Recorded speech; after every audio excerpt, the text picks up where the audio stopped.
말씀의 제목은 신앙의 경륜에 따라는 제목입니다. 우리 옆에 계신 분들과 한번 이렇게 인사해 볼까요? 당신의 모습에서 신앙의 경륜이 느껴집니다. 정말 느껴지세요? 그러면 참 다행입니다. 근데 옆에 봤는데 전혀 아니면 힘들잖아요. 그죠? 내 옆에 계신 분의 모습을 보니까 당신의 모습에서 참 신앙의 경륜이 느껴집니다. 그러면 함께 하더라도 얼마나 행복하겠어요. 그분과 동행하면 얼마나 즐겁겠어요. 그분의 신앙으로 말미암아 내가 영혼이 회복되고 그분과 함께 동행할 때마다 기쁨이 있다면 오지 말하게도 그분과 만나고 싶어서 오지 않겠습니까? 여러분 삶 속에서 정말 아름다운 신앙의 경륜이 흘러넘쳐서 만나는 모든 사람들에게 예수의 복음을 증거하는데 그것을 전하는데 전혀 부족함이 없는 우리 난곡중교회 우리 성도님들이 되시길 원합니다.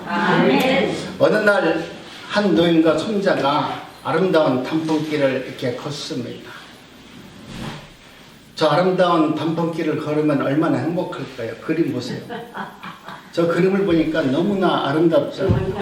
그 길을 걸어가면서 많은 이야기를 합니다. 할아버지, 계절이 왜 바뀝니까? 그리고 왜 여자들은 지렁이들을 왜 이렇게 싫어할까요? 또 어린아이가 인생은 뭡니까? 이렇게 물어보는 겁니다. 그러면서 손자가 더 깊은 말을 물어봅니다. 할아버지는 정말 교회를 열심히 다니는 장로님이신데 우리 할아버지는 하나님을 만나보셨어요? 이렇게 물어봤어요. 그랬더니 할아버지가 하늘을 쳐다보고 아름다운 단풍을 보고 또 손자 얼굴을 이렇게 쳐다보면서 대답을 합니다.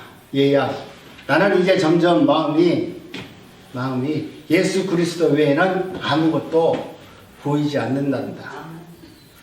인생의 깊이와 신앙의 경륜이 느껴지는 말이죠. 내가 나이가 들어갈수록 내가 주님의 부르심을 받는 그 순간이 점점 가까울수록 우리는 내 안에 무엇만 담겨 있어야 되냐면 예수 그리스도의 성령의 능력과 성령의 은혜만 내 안에 담겨 있어야 돼요. 아멘. 내가 천국 가는데 내 안에 다른 것이 담겨 있으면 곤란하잖아요. 내 안에 예수 그리스도 은혜만 갖고 우리는 천국 가는 것입니다. 아멘. 우리 신앙생활 하는 것은 바둑을 두는 것과 같습니다. 어쩌면 할머니들이 좋아하는 미나토 치는 것과 같을 수도 있습니다. 하수는 아무 생각 없이 그냥 눈에 보이는 대로 행동을 합니다. 보이는 수가 없으니까 그저 나타나는 것 그대로 행동을 하는 것이죠.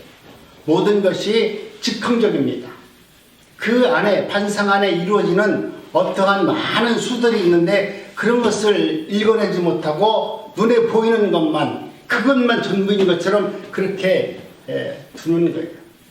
오늘 우리들의 신앙이 지금 그러지 않나 생각합니다. 잘못하면 오늘 내 눈앞에 나타나는 것이 전부인 것처럼 그것이 나에게 나타나는 현상이 모든 것이 그렇게 현실인 것처럼 받아들이는데 그 안에 담겨진 그 일 속에 담겨진 하나님께서 주시는 은혜는 수많은 가지인 것을 오늘 우리는 눈에 나타나는 것만 보고 일희일비하면서 어찌할까요?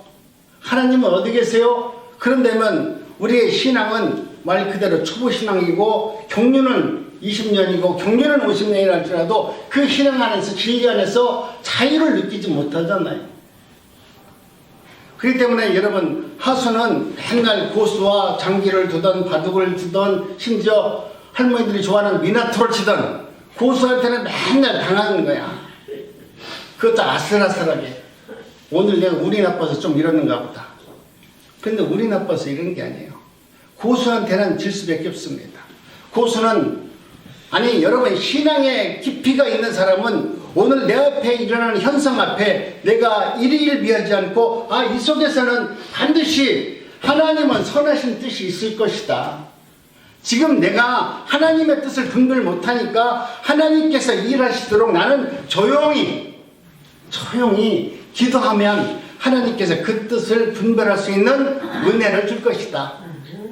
이 모든 것을 주관하시는 분은 하나님이시기 때문에 하나님이 반드시 나에게 그 일을 이길 수 있도록 그 일에서 선한 열매를 맺을 수 있도록 은혜를 베풀어 줄 것이다.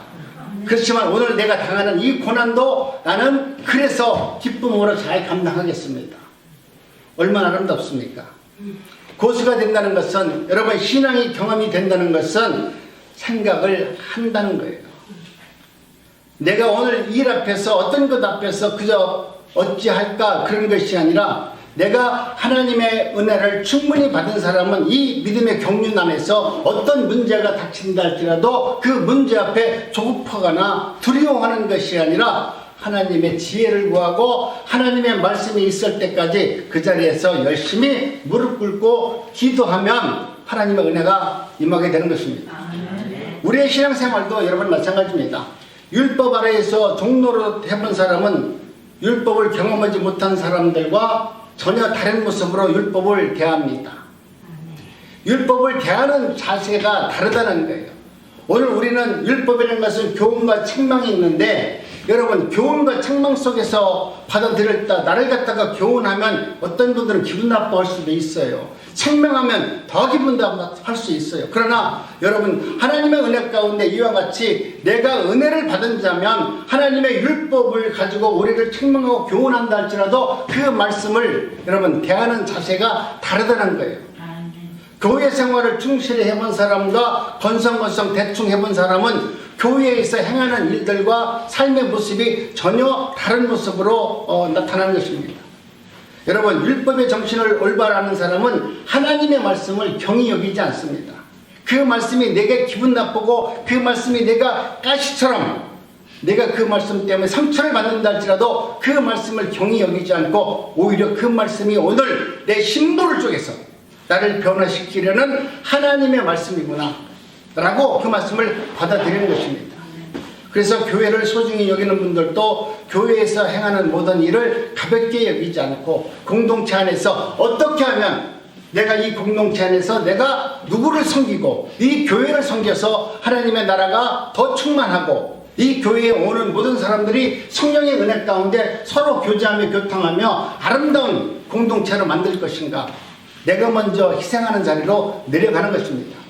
소정을 모르기 때문에 말씀을 가볍게 여기기 때문에 교회 생활을 하는 거 간단하게 생각하는 분들이 많이 있습니다.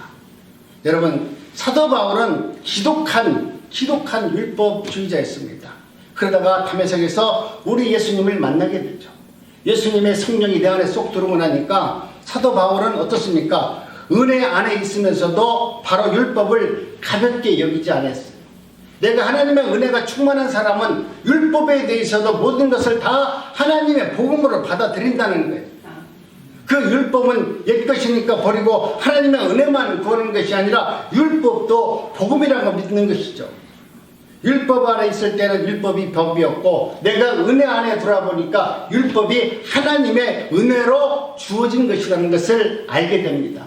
그래서 하나님, 내가 이제는 율법도 참으로 신령한 것입니다.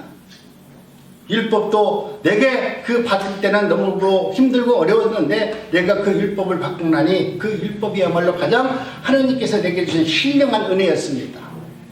복음을 알기 때문에 율법의 결례를 잘 지키면서 사도 바울은 승리의 삶을 산 것입니다. 이것은 여러분 율법을 지킨 것이 아니라 하나님의 은혜로 행한 것이에요. 내가 율법을 지키려고 하면 너무나 힘들잖아요. 그러나 내가 그 율법을 이길 수 있는 방법은 뭡니까? 사랑으로 행하면 모든 율법을 예수 그리스도 안에 다 이루는 것입니다. 진짜 죄에서 건짐을 받고 율법에서 해방되어 은혜를 받는 성도는 하나님의 말씀과 그 법도를 잘 지키면서 사랑으로 승화시킨 겁니다.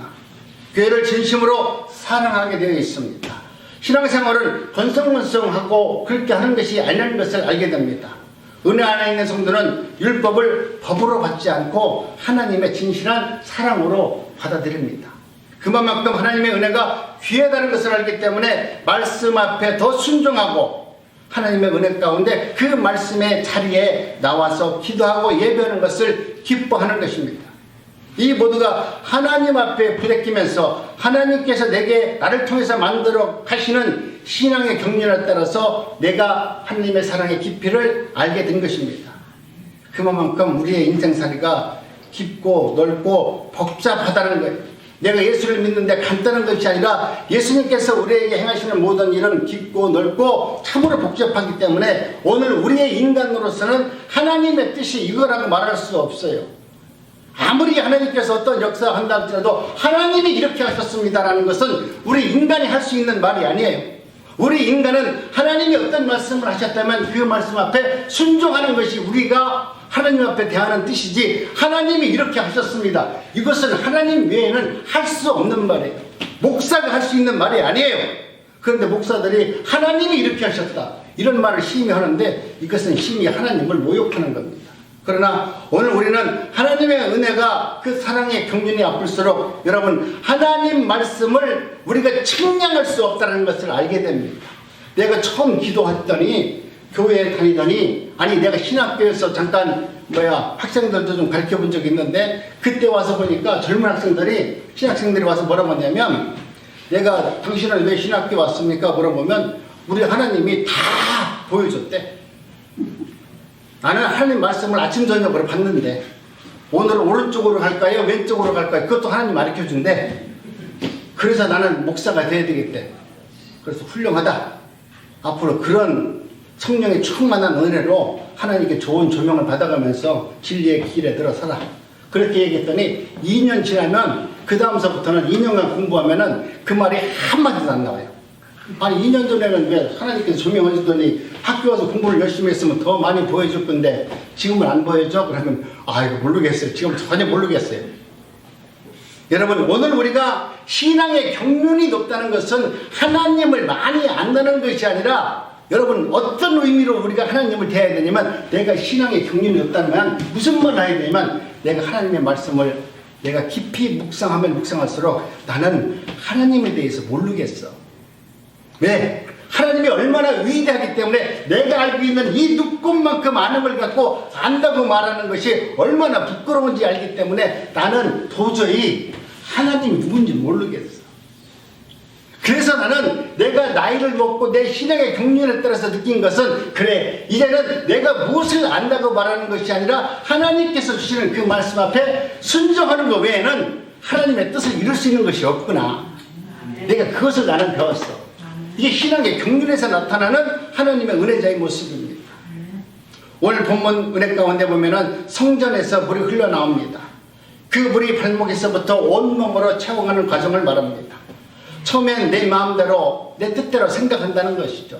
발목까지 물이 찼을 때는 행동하는데 제한이 없잖아요. 그러나 물이 발목에서 온몸으로 잠기면 그 다음서부터는 내 마음대로 할 수가 없어요. 그 물이 흘러가는 대로 내가 그 물에 내 몸을 맡기지 않으면 나는 힘 빠져 죽어요. 그러니까 내가 살려면 그 물에 따라서 내 몸을 온몸을 맡기고 내가 물이 흘러가는 대로 내가 흘러가야만이 되는 것입니다. 이 과정을 이야기하는 거예요. 오늘 본문은 너의 고집대로 사는 것이 아니라 하나님의 은혜가 충만하면 네 모든 것을 하나님 앞에 내어 맡기는 자가 되어야 된다. 네가 알고 있는 지식으로 네가 알고 있는 신앙의 경륜으로 그것을 하나님을 판단하지 말고 정말 하나님을 깊이 알았다면 오늘 그 말씀 앞에 순종하는 것이 하나님의 선하신 뜻이라는 것을 말씀합니다. 물이 자신에게 맡기면 어떤 일이 일어날까요? 하나님의 은혜 가운데 물이 자신에게 맡기면 이렇게 말씀하죠. 한번 천천히 한번 합독합니다. 시작. 이르는 것마다 번성하는 모든 생물이 살고 또 고기가 심히 많으리니 이 물이 흘러 들어가므로 바닷물이 살아나고 이 강이 이르는 각체의 모든 것이 살 것이며. 아멘. 우리 하나님께서는 우리 저와 여러분들이 하나님의 은혜가 충만하면 모든 사람들을 회복시키시고 모든 사람들을 살릴 수 있는 은혜자가 되기를 원하십니다. 거기에 신앙의 경륜이 더해진다면 이렇게 또 말씀합니다. 한번 합동합니다. 시작. 강 좌우가에 각종 목을 가실나무가 자라서 그 잎이 시들지 아니하며 열매가 끊이지 아니하고 달마다 새 열매를 맺으리니 그 물이 성소를 통하여 나옵니다. 그 열매는 먹을만하고 그 잎사귀는 약재료가 되리라. 여러분 이 말씀을 우리가 문자적 텍스트로 읽게 되면 내가 하나님 말씀대로 열심히 충성하고 봉사하면 하나님이 잘 먹고 잘 살게 해줄 것이라 그런 뜻으로 이해할 수 있어요. 그러나 에스겔서는 예언서이기 때문에 하나님께서 예언해 놓은 말씀이에요. 이 말씀은 우리가 그냥 문자적으로 읽으면 내가 하나님의 말씀대로 잘 살면 잘 먹고 잘 살 수 있다는 것이구나 이렇게 읽지만, 그러나 오늘 우리 주님께서는 이 영적인 말씀은 뭐냐면 하나님의 나라가 어떻게 되어지는지를 말씀해 주고 있는 것입니다. 그래서 에스겔 성전은 성령이 지은 성전입니다. 에스겔 성전은 나타나지 않았잖아요. 바벨론 포로에서 에스겔이 말씀을 선포할 때 그 백성들로 하여금 하나님의 존전에 나가서 성전을 건축하라 그렇게 말하는데 실제로 건축된 건 없어요. 여러분, 이것은 그 안에 우리 여호와가 계신다는 뜻이죠.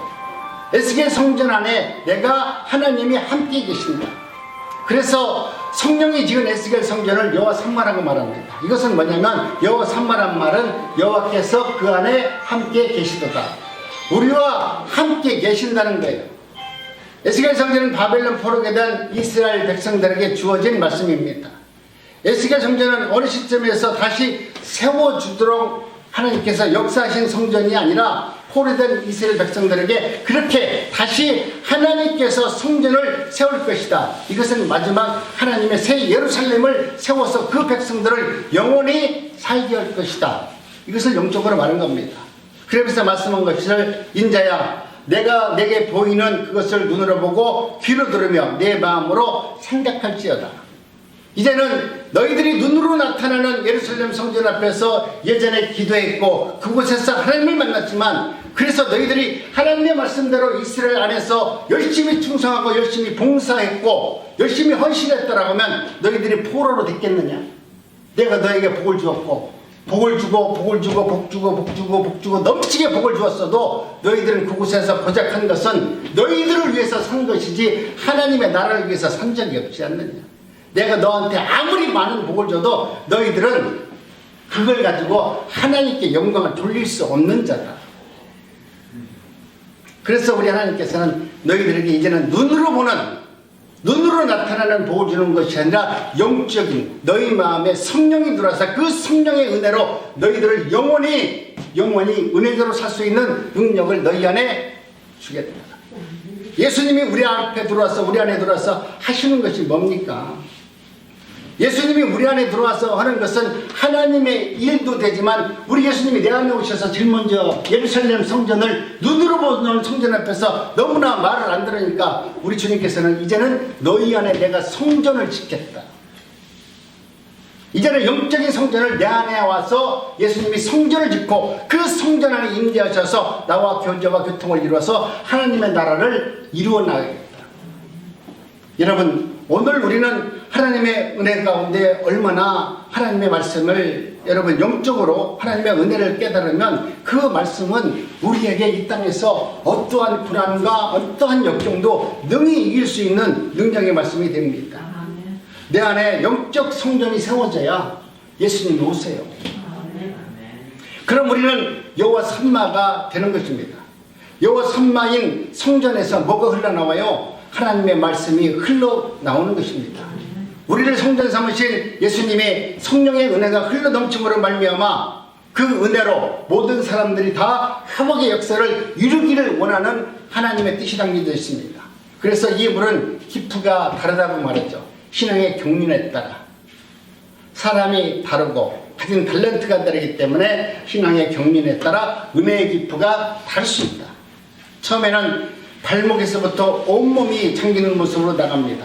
처음 믿으면 발목에 물이 차이면 얼마나 내 맘대로 행동을 합니까? 처음 은혜 받으면 주님 내게 이 산지를 주옵소서. 처음 믿으면 나는 이제는 아골골짝 어디라도 빈손을 들고 나는 주님의 길을 나가겠습니다. 여기 집사님들, 권사님들, 전도사님들 다 계시고 심지어 목사님도 계시지만 여러분 다 여러분은 이 고백했어요. 나 이제는 하나님 내가 이 직분을 받았으니까 내가 아골골짝 어디라도 주님이 부르시면 나는 가겠습니다. 여러분 갑니까? 여러분은 다 오른손을 들고 하나님 앞에 선사 있어요. 나는 그렇게 살겠습니다. 나는 그렇게 살겠습니다. 아, 그래요? 저렇게 당당해야 돼요. 못 지켜도 뻔뻔하게 못 지켜도 뻔뻔하게 당당해요. 왜? 우리 하나님은 뻔뻔한 아들을 좋아해요. 아니 아들이 돼가지고 맨날 나는 죄인입니다, 나는 잘못했어요, 이것이 아니라 나는 하나님의 내 의가 내가 덮침으로 말미암아 나는 하나님의 자녀가 됐습니다. 아버지 밥 주세요. 이거 당당한 거 아니야. 그게 아들의 자세죠. 아들의 자세가 아버지한테 밥을 얻어먹는데 아버지 내가 오늘 죄졌었는데 죄송합니다, 밥 한 그릇 주면 좋을까요? 이럴 수 있나요? 당당하게 하는 거예요.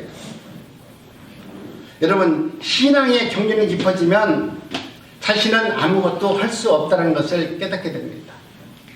오늘 우리가 하나님의 은혜 가운데 내 신앙의 경륜이 다르기 때문에 신앙의 깊이도 다르지만은 정말로 내가 하나님의 은혜를 경험하게 되면 하나님, 나는 내가 하나님의 말씀을 내가 평생 읽어봤지만 나라는 존재는 하나님 앞에 의로울 수가 없습니다.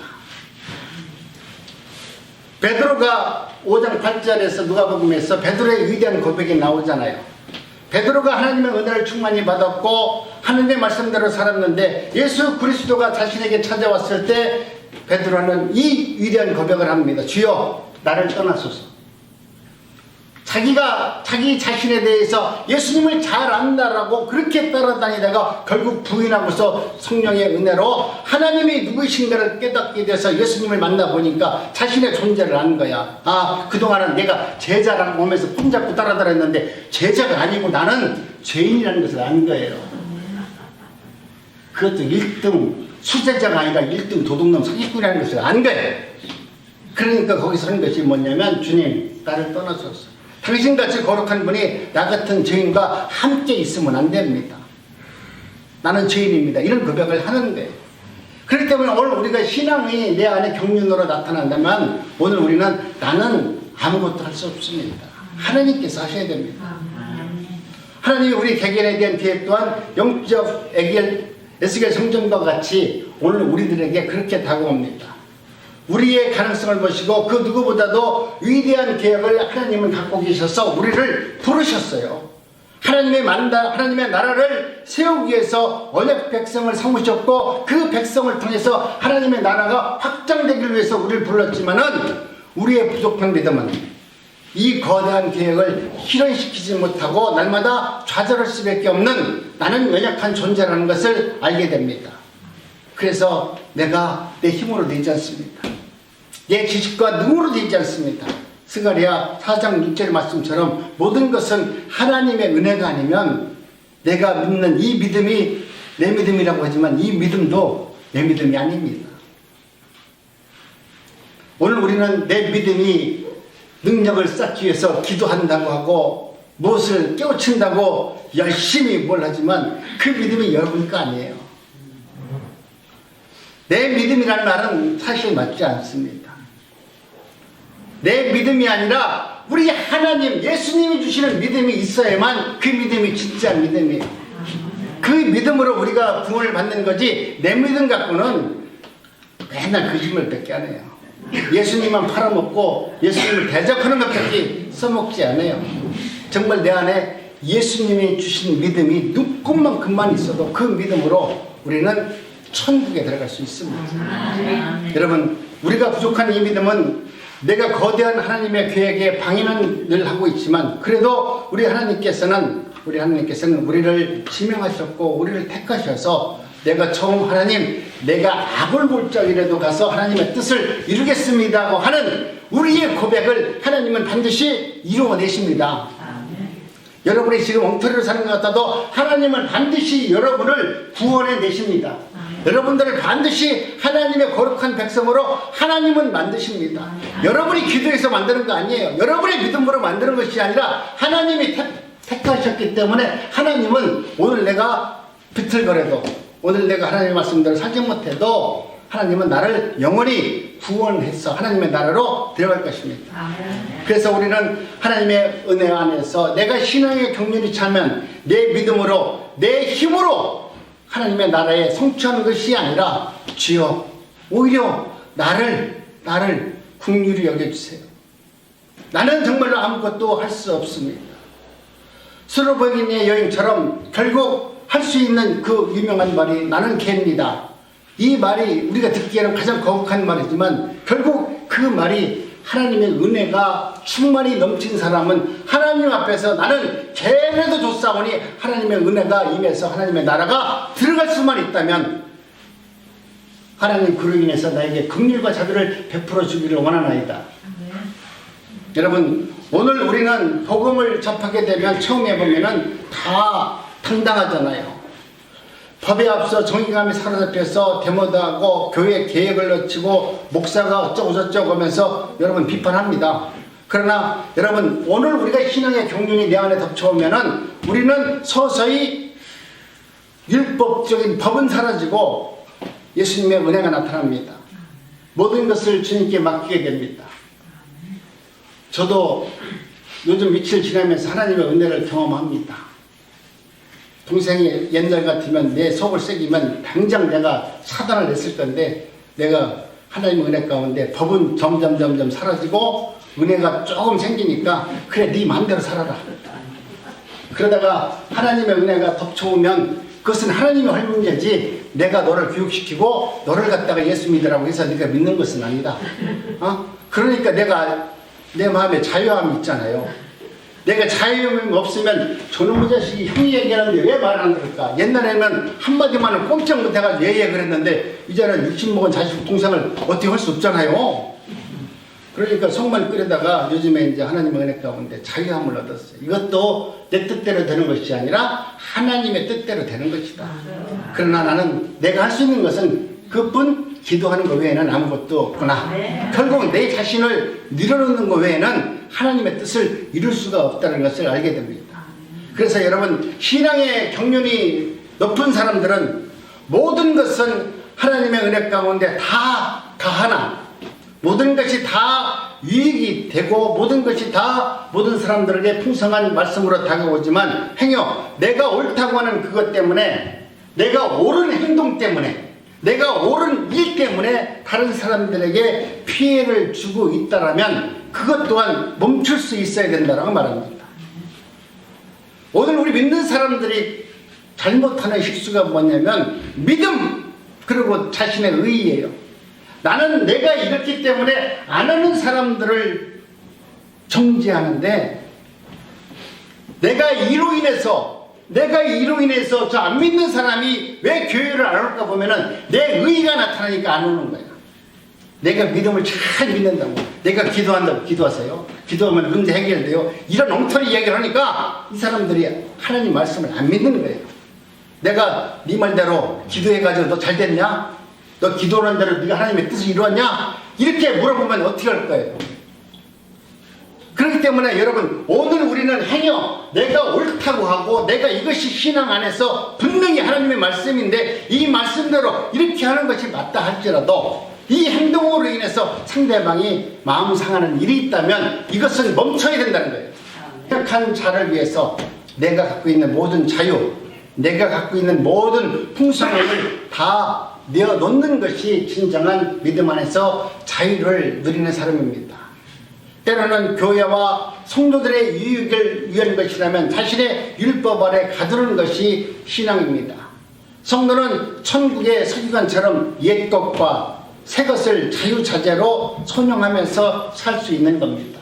하나님의 말씀대로, 또 세상에서 어떠한 불합리한 것조차도 자유자재로 하나님의 말씀 가운데서 사용하면서 믿지 않는 자들에게 진정 하나님의 나라가 무엇인가를 증거하면서 사는 것입니다. 사도 바울이 그렇게 살았잖아요. 때로는 율법 아래 있는 자처럼 살았고, 때로는 자유자로 살았고, 자기 유익이 아니라 다른 사람의 유익을 위해서 율법을 지키면서 그렇게 살아왔습니다. 신앙의 경륜이 깊어질수록 법과 은혜를 적절하게 사용하면서 사는 것입니다. 여러분, 예배도 마찬가지입니다.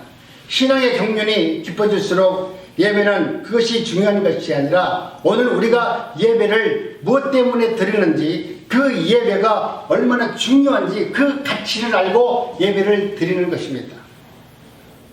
우리는 예배의 중요성을 얘기하지만 무엇이 예배하느냐가 더 중요한 것을 말합니다. 여러분이 예배하러 나왔어? 예배로 온 것이 아니라 정말 나는 오늘 누구를 위해서 무엇을 위해서 예배하는가에 대해서 알고 예배 드리는 것이 여러분 믿음이라고 말합니다. 하나님을 예배한다는 것은 우리가 우상을 섬기던 물질과 명예, 건강과 축복, 내가 그렇게 얻고자 하는 모든 것을 다 내려놓고 이제는 하나님만 바라보겠습니다. 이게 예배예요. 오늘 예배 드리고 와서 하나님, 내가 오늘 예배 드리러 왔는데 복을 받아야 되고 내 문제를 해결받아야 되고 이로 인해서 내가 축복을 받아야 된다고 하면 그건 예배가 아니에요. 그건 무당이에요. 여러분, 이런 것을 내 욕심과 사욕을 다 버려버리고 나는 오늘 예배는 오직 하나님만 바라보겠습니다. 하나님의 은혜를 구합니다. 여러분, 이것이 예배예요. 여러분이 그런 예배를 들으면 여러분의 인상관, 여러분의 가치관이 변하기 때문에 내 신앙의 경륜에서 올바르게 하나님은 역사합니다. 오늘 우리는 내가 지금까지 갈급했던 그 모든 것보다 성공에 목말랐고 돈에 목말랐고 누구에게 인정받는 것에 목마른 것보다 이 모든 우상을 내어버리고 하나님의 말씀 앞에 올바로 서서 하나님만 바라보겠습니다 하는 이 결단이 있는 것이 진정한 아름다운 예배입니다. 우리가 진심으로 예배했던 우상을 끊어낸다는 것은 무엇을 하지 않겠다라는 결심이 아니라 이제는 올바른 예배를 드리기를 원합니다. 하나님, 나는 이제는 우상도 안 믿고 이런 걸 안 하겠습니다라고 결단하는 것이 아니라 이제는 올바른 예배를 드리겠습니다. 이것이 더 중요한 것입니다. 그리고 우리가 하나님을 예배하고 모든 우상을 끝내는다는 것은 여러분 내 능력이 아니에요. 내가 기도 많이 해서 뭐 우상의 능력을 끊어내고 모든 것을 결단하고 그런 것이 아니라 모든 능력은, 모든 은혜는 하나님 손에 달려있고 하나님이 그렇게 만들어 주셔야만 할 수 있는 겁니다. 그래서 올바른 예배를 드릴 때 올바른 관계가 정립되고 하나님의 말씀을 헤아릴 수 있는 은혜가 있는 것입니다. 그래서 우리는 예배는 우리의 결단이 아니라 하나님께서 주시는 선물과 능력이라는 것을 알고 우리가 예배자의 자리에 앉아있기를 원합니다. 오늘의 결론입니다. 예수님의 신앙의 경륜에 따라 산다는 것이 여러분 무엇입니까? 우리가 예수님의 신앙의 경륜에 따라 산다는 것은 바로 다른 것이 아니라 죄인을 긍휼히 여기는 마음입니다. 예수님의 마음은 자신을 저주하고 부인한 베드로를 찾아가서 용서하고 그들을 위해서 아침밥을 만들어서 그들을 먹여주는 아름다운 마음입니다. 예수님의 마음은 마치 아버지가 돌아온 탕자에게 잘잘못을 따지지 않냐고 어디 그래 외국에 나가서 고생했는데 다친 데는 없는가, 그 자식을 염려해서 그에게 다시 가락지를 끼워주고 잔치를 베풀어 주는 것이 아버지의 마음입니다. 여러분, 우리 하나님은 오늘 또 끊임없이 우리를 위해서 참아주시고 기다려주십니다. 왜 그렇습니까? 우리가 우리의 체질을 알기 때문에 그래요. 너는 내가 은혜 주지 않으면 네가 별짓을 다 해도, 네가 밤마다 차례기도 하고 금식기도 하고 별짓을 다 해도 너는 변화될 수 있는 자가 아니다. 내가 너에게 긍휼과 자비를 베풀어 주지 않으면 너는 아무것도 아니다. 신앙의 경륜이 있으면 이 진리를 깨닫는 거예요. 아, 나는 할 수 없구나. 우리 하나님 외에는 할 수 없구나. 그래서 우리 예수님께서도 법대로 하지 않고 그 법을 자신에게 들이대고 그 법을 통해서 자신의 십자가에서 죽으셨습니다. 이것이 예수 십자가의 사랑입니다. 오늘 그런 사랑을 저와 여러분들은 받고 있습니다. 여러분이 그런 사랑만 받고 있는 것이 아니라 예수님은 그런 사랑을 우리 삶 속에서 토해내도록 만드십니다. 내가 너를 위해서 십자가에서 죽었다면 그 십자가 사랑을 너희 삶 속에서, 너희 인생에서 토해내도록 하나님은 우리에게 은혜를 베풀어 주십니다. 오늘 우리는 그와 같은 하나님의 말씀대로 하나님께서 긍휼과 자비를 베풀어 주셔서 내가 구원의 은총을 누리고 있습니다. 이런 사랑을 내가 받고 있으니 반드시 우리 주님은 그 일을 행할 수 있도록 나를 이끌어 가실 것이고 그런 일을 행할 수 있도록 예수 그리스도 안에서 토해내도록 만들 겁니다. 이 일을 시작하신 분은 예수님입니다. 그 예수님이 반드시 내 인생 끝나는 그날까지 하나님의 나라에 하나님의 거룩한 백성으로 살 수 있도록 그 은혜를 만들어 주실 것을 우리는 믿습니다. 어제 그저께 내가 책을 한 권 보면서 우루과이 대통령 호세 무이카가 그분이 대통령인데 나이가 올해 88세가 됐는데 이제 대통령으로 물러나더라고요. 그 사람은 세상에서 가장 가난한 대통령으로 나왔더라고요. 자기 부인도 그 나라 우루과이 부통령까지 해먹었어요. 그런데 집도 없어 별로. 완전 시골 농부야. 지금도 농촌에 가서 하고 일을 하는데 그 사람이 그 대통령이 한 말이 내가 너무나 감동이 되고 은혜가 돼서 그 말씀을 한번 소개합니다. 그가 말씀한 것은 뭐라고 말했냐면 그는 수년간 내 정원에 절대 중호를 심지 않았다. 내가 대통령이 되다 보니까 자기를 반대하는 사람이 얼마나 많아요. 자기를 욕하고 우리나라 대통령들은 다 오래 살 거야. 우리나라 대통령은 욕을 많이 먹으면 옛날 보니까 욕 많이 먹었는데 오래 산다고 하잖아요. 그럼 대통령만 사람들은 오래 살 거야. 내가 볼 때 욕을 얼마나 많이 먹어요. 그런데도 이 대통령이 한 얘기는 나는 내 정원에 내 마음에 절대 중호를 심지 않겠다. 인생에서 성공은 승리가 아니라 넘어질 때 다시 일어나는 것이고 다시 시작하는 것이다. 여러분 연세가 있고 무슨 일에 혹시 좌절하십니까? 그로 인해서 절망할 때가 있습니까? 정말 실패자는 그저 누워있는 사람은 실패자입니다. 세상을 원망하고 가족을 원망하고 누구를 원망하는 사람은 그 사람은 실패한 사람이에요. 그러나 넘어졌더라도 다시 일어나 다시 시작하는 사람은 여러분 승리한 사람이에요. 우리나라 남원에 있는 그 할머니 엊그저께 우리 신문에 나왔대. 뭐 900몇 번 운전면허 떨어졌다가 합격한 할머니 알죠? 네? 그 사람이 뭐 해외토픽에 딱 나왔더만 900몇 번 운전면허에서 떨어졌어요. 그런데 결국은 900몇 번 해가지고 붙었어. 여러분들은 10번만 떨어지면 나는 운전 못하는가 보다 포기할 건데 그분이 연세가 70이 넘어서 그랬어요. 그 90에 돼가 지금 80, 90대가 지금 운전하고 다니잖아요. 한 번 마음 먹으면 실패가 900번 하더라도 일어설 수 있는 것이 은혜입니다. 콘탱 600이라는 약도 600번 실패를 한 다음에 만들어서 그 약이 콘탱 600이에요. 여러분 실패했다고 좌절하는 것이 아니라 여러분 넘어지면 그 자리에서 다시 잠깐 누웠다가 툭툭 털고 일어나서 다시 시작하는 것입니다. 그처럼 우리는 예수님의 신앙의 경륜에 따라 아버지처럼 탕자를 용서하는 사랑이라는 열매를 맺는 삶을 살기를 원합니다. 물론 예수님 믿는 열매이지만 하나님은 예수님을 통해 맺은 열매만이 영광으로 받습니다. 여러분 내가 교회 와서 한순하면서 하나님 하는 거 그거 내 의로 하면 하나님 안 받아요. 그건 내가 남들한테 보여주는 거예요. 어떤 사람은 안 하는 것보다 낫다고 하지만 안 하는 것보다 나는 것이 아니라 잘못된 건 하면 안 돼요. 정말 내 마음에 기쁜 마음으로 감사하는 마음으로 하는 거예요. 누구를 보여주고 무엇 때문에 무엇을 이루기 위해서 내가 그것을 행하는 것이 아니라 정말 날 구원해 주신 예수님의 사랑이 너무나 감사해서 나라는 존재는 아무것도 할 수 없는데 그나마 내가 육신으로 할 수 있는 건 이것밖에 없으니까 걸러들고 내가 성전 바닥을 닦였습니다. 이것이 하나님의 사랑이고 봉사하고 헌신이에요. 그런 사랑과 헌신이 여러분 삶 속에서 나타나서 예수님의 경륜 안에서 풍성한 열매를 맺는 우리 난곡중학교 성도님들이 되시기를 주님의 이름으로 축복합니다.